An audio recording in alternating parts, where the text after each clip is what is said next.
wheel, but taking inspiration people that have solved the problem before we actually encounter that ourselves. So, welcome everybody. So, this is one day, one concept idea where we take you one to one idea, and in 5 minutes, I want to make you all smarter about that.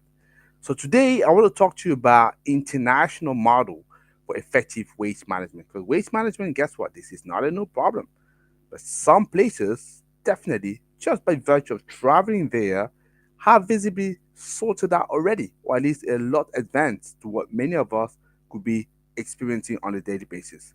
How can we learn from them? So my name is Tony Chu. I'm the founder and CEO of Renewables in Africa, and my job is very simple: is to raise awareness about renewables energy in Africa and across the globe.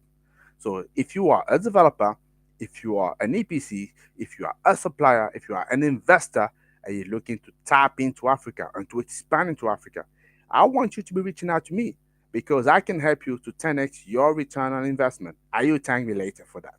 Now, let's come back into the topic. So today and this week, I talk all along about waste management. How can we better tackle that? Looking into that. And around the globe, there are cities that are redefining waste management. And what I want to do is to very briefly and quickly to explore some international model that seem to be leading the way to sustainability. Because I got a feeling that you're going to be learning from that. And why not?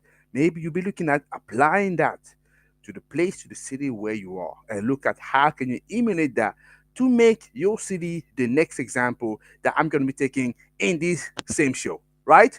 So the first one to talk about here is Japan, right? Because we're looking at model here in terms of waste management, inspiring change. So Japan has a meticulous, sorting culture, and they've set a benchmark in discipline and community involvement.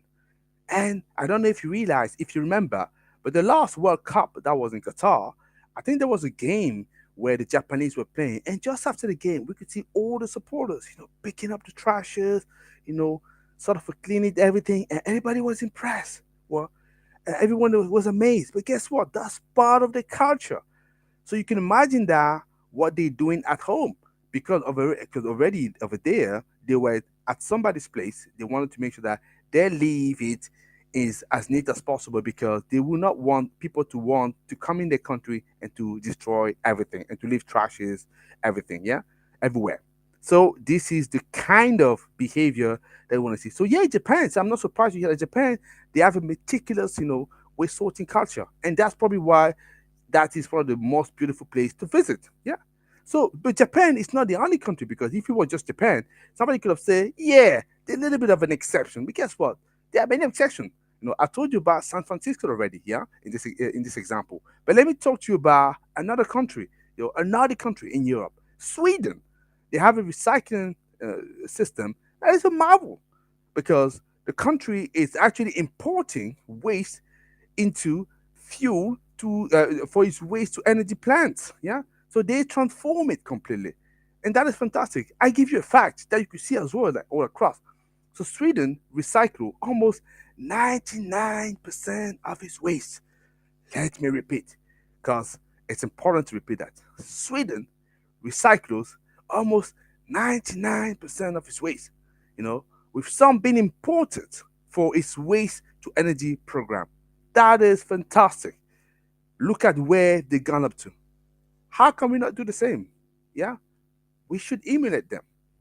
So this model, what they show, is that effective waste management is achievable. It's about adapting, the global best practice to local context, the fostering international cooperation, and relentless innovation. And this is what we should be striving for. So urban waste management is more than just dealing with trash. It's about reshaping our urban environment for a sustainable future, And every discarded item, every policy, every innovative technology, it brings us closer to this vision. Yeah. And the question remains, how would you contribute to this transformative journey? How would you transform yourself into a leader that's going to change your surrounding? That's the question I'm asking you. Let me know in the comments, and I'm looking forward to reading your response. Thank you very much, and I'll speak to you another time. Take care.